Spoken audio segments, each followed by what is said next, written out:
இது ஷர்மிளா டாக்கீஸ். நான் உங்கள் டாக்டர் ஷர்மிளா. இன்னைக்கு நம்மளோட சிறப்பு விருந்தினரா இணைஞ்சிருக்கிறாங்க முனைவர் டாக்டர் சுந்தரவல்லி அவர்கள்.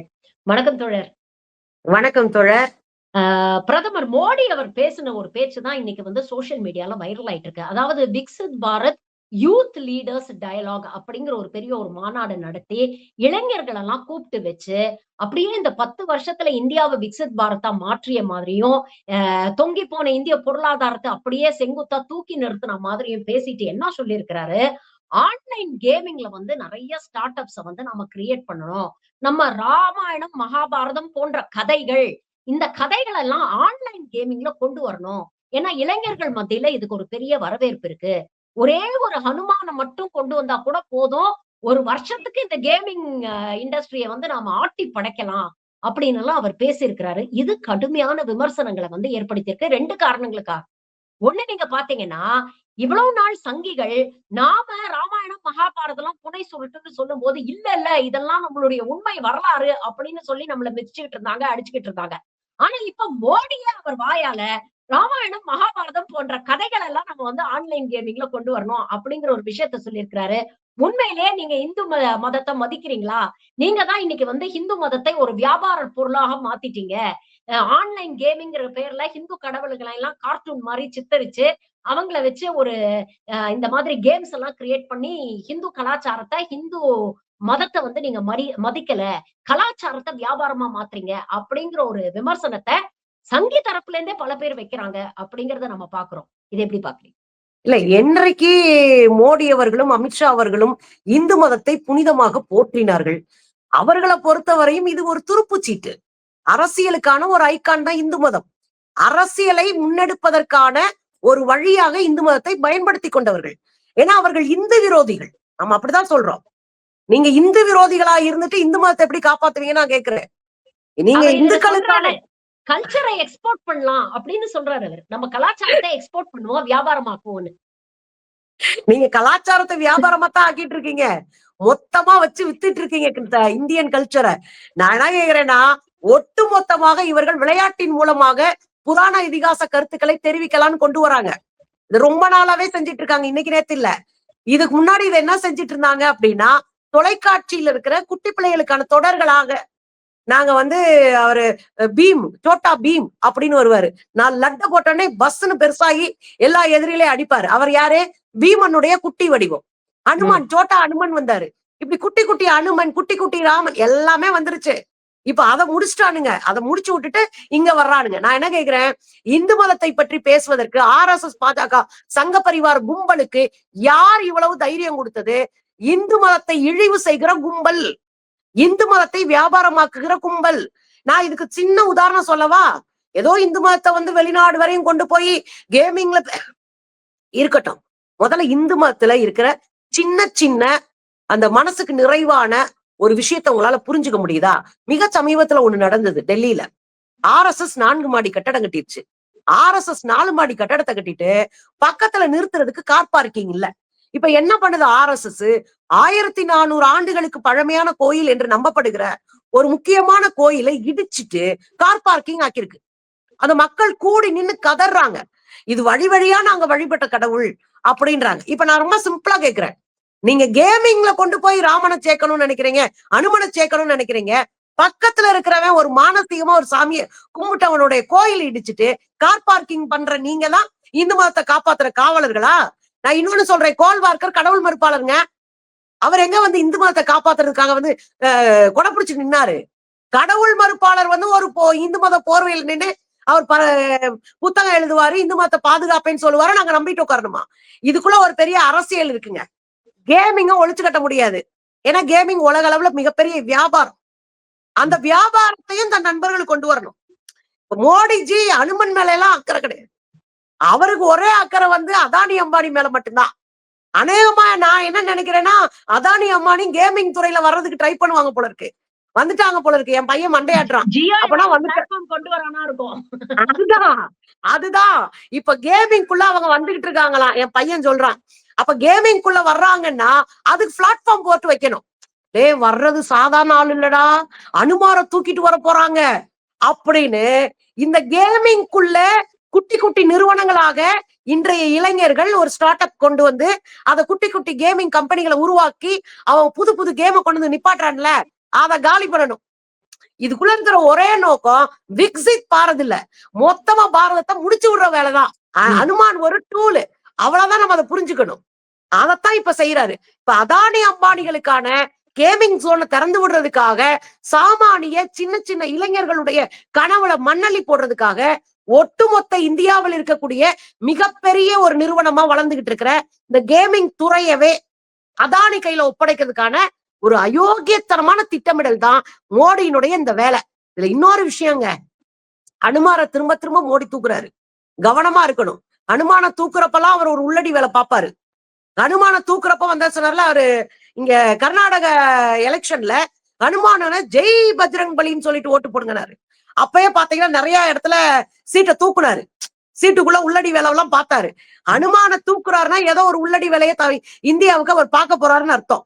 இப்ப அனுமான தூக்கிட்டு வர்றது கூட கடவுள் பக்தியால் இல்லை, இது கேமிங் துறையை தன் நண்பர்களுக்கு கைப்பற்றி கொடுக்கத்தான் ஒண்ணு. இன்னொன்னு, வேலை வாய்ப்பை பத்தி எல்லாம் இவர் பேசக்கூடாது. இவர் யாரு, மோடிக்கு வேலை வாய்ப்பை குறித்து பேசுவதற்கு கொஞ்சமும் தகுதி இல்லை என்று நினைக்கிறேன். ஏன் தெரியுங்களா? 2 கோடி வேலை சொன்னார்ல, குறைந்தபட்சம் 12 வருஷம் ஆச்சு. எத்தனை கோடி வேலையை உருவாக்கி இருக்காங்க? சில லட்சம் வேலைகளை கூட உருவாக்க முடியல. தமிழ்நாடு 40 லட்சம் வேலையை உருவாக்கி இருக்கோம், புது வேலை. இவர் யாரு, எந்த வேலையை தெரியுமா வேலைன்னு சொன்னாரு? அந்த 100 நாள் வேலை இருக்குல்ல, அந்த 100 நாள் வேலை லிஸ்ட கொண்டு வந்து இவர் உருவாக்கி கொடுத்த வேலைகளை கொண்டு போய் சேர்த்தாரு. இன்னொரு விஷயம் சொல்றேங்க, இளைஞர்களுக்கு நாங்கள் பயிற்சி கொடுக்கிறோம், அதாவது அவங்க திறன் மேம்பாட்டு பயிற்சி கொடுக்கிறோம். 10,000 கோடி ரூபாய் திருடி தின்றுருக்காங்க முந்தா நாள். இப்ப உங்களுக்கு புரியுதா? இத பூரா மறைக்கிறதுக்கு ஒரு வேலை பார்ப்பான். இதெல்லாம் எதை வச்சு மறைக்க? தூக்குடா அனுமார தூக்கிட்டு வந்து நிப்பாட்டாருங்க. 10,000 கோடியை மறைச்சு அனுமார் நின்றுகிட்டு இருக்காரு. 10,000 கோடியை மறைச்சு எல்லா வேலையும் இங்க நடந்துட்டு இருக்கு. அப்ப வேலை வாய்ப்பை மறைக்கிறது, இங்க இருக்கிற சின்ன சின்ன இண்டஸ்ட்ரீஸ் காலி பண்றது, இங்க இருக்கிற அத்தனை விஷயங்களையும் ஒரு இடத்துல பொருளாதாரத்தையும் தொழிலையும் கொண்டு போய் கூச்சிட்டு இந்தியா வளர்ந்துருச்சு, $1 trillion போயிட்டு இருக்கு அப்படின்னு ஒரு மாய பிம்பத்தை உருவாக்கக்கூடிய மோசமான அரசியலுக்கு பேர் தான் இந்த அனுமார் கதை. இன்னொரு இதுல ஆபத்தான ஒரு விஷயத்தையும் நம்ம யோசிச்சு பார்க்கணும் தோழர். இந்த மாதிரி படங்கள், திரைப்படங்கள், ப்ராபகேண்டா பிலிம்ஸ் நிறைய எடுத்துட்டாங்க. ராமாயணத்தையே வச்சு ஒரு படத்தை எடுத்து அதுல ராவணனுக்கு தாடி எல்லாம் வச்சு ஒரு இஸ்லாமிய நடிகரை ராவணனா சைஃப் அலி கானை வந்து நடிக்க வச்சவங்க தான் இவங்க. அப்படிப்பட்ட படங்கள்லாம் கூட வந்திருக்கு. இந்த ஆன்லைன் கேமிங் அப்படிங்கிறது மூலமா நம்ம ராமாயணம், மகாபாரதம் போன்ற கதைகளை கொண்டு போய் சேர்க்கிறோம் அப்படிங்கிற பேர்ல இவங்க அமைக்கக்கூடிய இந்த கற்பனை கதாபாத்திரங்கள் இதெல்லாம் வந்து இயல்பாகவே ஒரு சிறுபான்மை சமூகத்துக்கு எதிராக குழந்தைங்களுக்கு அந்த சின்ன வயசுலயே ஒரு வெறுப்ப, வன்மத்தை வந்து மூளையில செலுத்தக்கூடிய ஒரு விஷயத்த செய்யுமோ? இத வந்து கல்வியில செஞ்சிருக்கிறாங்க. இன்னைக்கு பல விஷயங்கள்ல, பல ரூபங்கள்ல வந்து இது மாதிரி சிறுபான்மையினர் வெறுப்பை வந்து திணிக்கிறாங்க. இதற்கு இந்த ஆன்லைனை யூஸ் பண்றாங்க, ஆன்லைன் கேமிங் பிளாட்ஃபார்மை யூஸ் பண்றாங்களோ அப்படின்னு நினைக்கும் பொழுது ரொம்ப பயமா இருக்கு. எதிர்கால குழந்தைகளுடைய அந்த அவங்களோட எதிர்காலத்தை நினைச்சா ரொம்ப பயமா இல்லையா? இல்ல, நீங்க கரெக்டா சொல்றீங்க. ஏன் அப்படின்னா, நீங்க சோட்டா பீம் வந்து பீமனுடைய கதையை சொல்லல, ஒரு கற்பனை கதைக்குள்ள அந்த பீமன் கதாபாத்திரத்தை தான் வச்சாங்க. அப்ப நீங்க ஒரு பிள்ளையாருடைய கதையை சொல்றாங்க, குட்டி பிள்ளையாரு, அவர் ஒரு கற்பனை கதாபாத்திரத்துக்குள்ள கதைக்குள்ளதான் அவருடைய டிராவல் நடக்குது. அப்ப நீங்க சொல்றது 100க்கு 100 நடக்கும். நீங்க ஒரு கேமிங்ல வந்து நின்னுட்டு இங்க வந்து ஒரு ஹனுமன் வருவாரு, அவர் ஹனுமனுக்கு முன்னாடி ஒரு பயங்கரவாதிகளை யார் நிப்பாங்க? இந்த நாட்டினுடைய சிறுபான்மை மக்களை நிப்பாட்டுவாங்க. அவங்களை எப்படி இவர் ஹனுமன் அழிச்சாரு, அதுதான் கதை அப்படின்னு திரைக்கதையோட வந்து நிப்பானுங்க. இது இன்னும் சமூக ஒருமைப்பாட்டிற்கும் இந்த நாட்டினுடைய இறையாண்மைக்கும் மிகப்பெரிய ஆபத்தை விளைவிக்கும். இன்னொரு விஷயம், இது குழந்தைங்க கிட்ட எல்லாம் போகும். ஒரு டீனேஜ் வரை இருக்கிற குழந்தைங்க இதுல பெருசா விளையாடுவாங்க. அப்ப அந்த குழந்தைங்க மனசுல என்னன்னா, திரும்ப திரும்ப ஒரு செய்தியை சொல்றாங்க, சிறுபான்மையிட ஆபத்தானவர்கள், அவங்க நமக்கு எதிரானவர்கள், அவங்க இந்த நாட்டுக்கு எதிரானவர்கள், இந்த நாட்டின் இறையாண்மைக்கும் ஒற்றுமைக்கும் எதிரானவர்கள் என்கிற ஒரு கருத்தை எளிய வடிவத்துல கொண்டு போய் சேர்த்துறாங்க. அதை வெறும் விளையாட்டா தான் இருக்கும், ஆனா அவன் மனசுல ஆழமா பதியும். நாளைக்கு அவன் வளர்ந்து வருகிற போது தெருவுல அதை குல்லா வித்துட்டு இருப்பாங்க. யாருங்க? நம்ம கிறிஸ்துமஸ் தாத்தாவுக்கான குல்லா வித்துட்டு இருப்பாங்க. அந்த கடையை போட்டு நொறுக்கிட்டு இருப்பான். இன்னைக்கு அதான் நடக்குது. ஜீசஸ் படம் எங்கேயாவது தொங்கிட்டு இருக்கும், அதை போய் அடிச்சிட்டு இருப்பான்.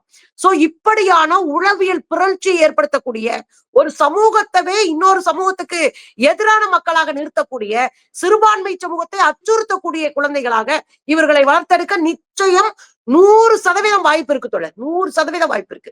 இது இன்னும் எளிமையான வடிவமா கூட அவங்களுக்கு ஹேண்டில் பண்றதுக்கு வாய்ப்பு இருக்கு. அப்ப இதை நம்ம அப்படியே விட்டுறக்கூடாது. இது மாதிரியான விஷயங்களுக்கு கடுமையான எதிர்ப்பை உண்மையாவே நாட்டை நேசிக்கிறவங்க செய்ய வேண்டிய தேவை இருக்கு. நீங்க சொல்றது 100க்கு 100 உண்மை.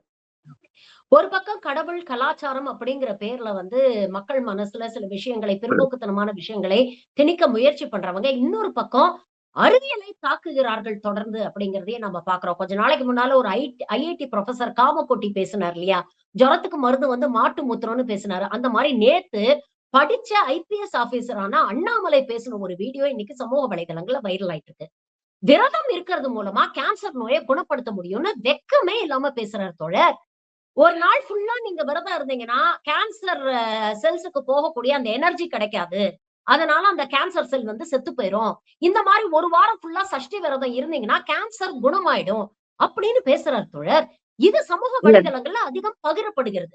அப்ப என்ன மாதிரியான ஒரு பிற்போக்குத்தனமான மூட நம்பிக்கைகளை இந்த எறாலையும் கடத்த முயற்சி பண்றாங்க அப்படிங்கறத பாருங்களேன். இப்ப இவருக்கு மறுப்பு செய்தி போட்டு நம்ம ஒரு பதிவு போட வேண்டியிருக்கு. தயவு செஞ்சு கேன்சர் நோயாளிகள்லாம் இந்த மாதிரி முட்டாள் சொல்றதெல்லாம் தயவு செஞ்சு நம்பி விரதம், பட்னி எல்லாம் இருந்துராதீங்க. ஏன்னா நீங்க கீமோதெரபி, ரேடியோ தெரப்பி போன்ற சீரியஸான ட்ரீட்மெண்ட் எல்லாம் எடுக்குறீங்க. அப்ப அந்த மாதிரி ட்ரீட்மெண்ட்டை எதிர்கொள்றதுக்கு உடம்புக்கு சக்தி தேவை, எனர்ஜி தேவை. அது ஆரோக்கியமான உணவு சாப்பிடுறது மூலமாகத்தான் கிடைக்கும். அதனால தயவு செஞ்சு விரதம்ங்கிற பேர்ல பட்னி கிடந்து இன்னும் வீக் ஆயிடாதீங்க. வேளா வேலைக்கு ஒழுங்கா ஆரோக்கியமான உணவை சாப்பிடுங்க. நாம ஒரு மறுப்பு செய்தி போட வேண்டிய ஒரு தேவை வருது.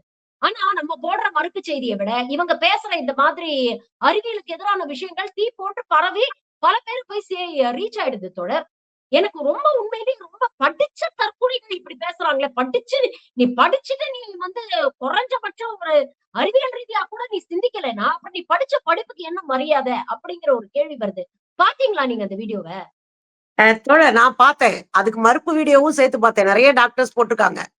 எனக்கு என்னன்னா இது திட்டமிட்ட ஒரு அரசியல் தோழர். ஏன்னா நீங்க சடங்குகள் வழியாகத்தான் ஒரு மதத்தை கெட்டிப்பட்டு வைக்க முடியும். நீங்க சடங்குகள் வழியாத்தான் ஒரு மதத்தை கெட்டியா நிறுத்த முடியும். எந்த சமூகம் அடிமையா இருக்கும்? இந்த மூட நம்பிக்கைகள் எந்த சமூகம் மூழ்கி போய் கிடக்குதோ அந்த சமூகம் அடிமையா இருக்கும். எந்த மாநிலங்கள்ல பாஜக ஈஸியா போகுது? மூட நம்பிக்கை மழிஞ்சு கிடக்கிற மாநிலங்கள்ல ஈஸியா போயிருது.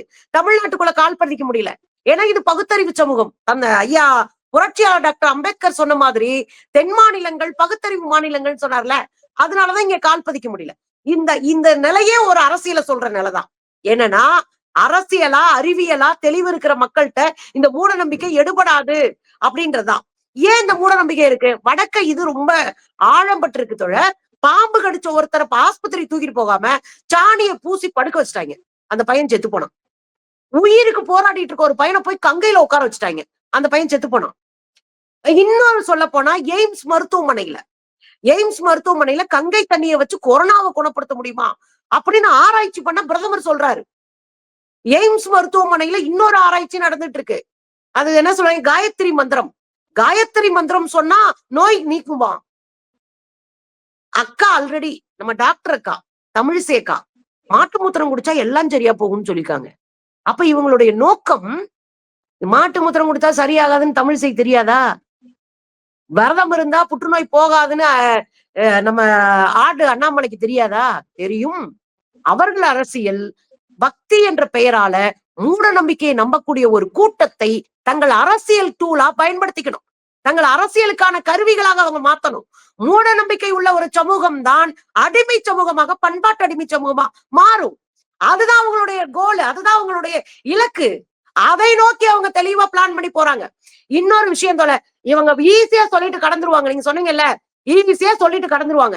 இதுல நம்மள மாதிரி ஆளுங்கதான் உட்கார்ந்து ஆராய்ச்சி பண்ணி ஆராய்ச்சி நோட்ஸ்ல இருந்து ஆய்வு பண்ண கட்டுற வரைக்கும் எடுத்து போட்டு இது உண்மை இல்லை என்று நிறுவனம். இது சங்கிகளுடைய அரசியல்ல பக்கா பிளான் தோழர். வட இந்தியாவை ஒரு வழியா முடிச்சிட்டோம், தென்னிந்தியாவை கொஞ்சம் கொஞ்சமா முடிச்சுக்கிட்டு இருக்கோம்.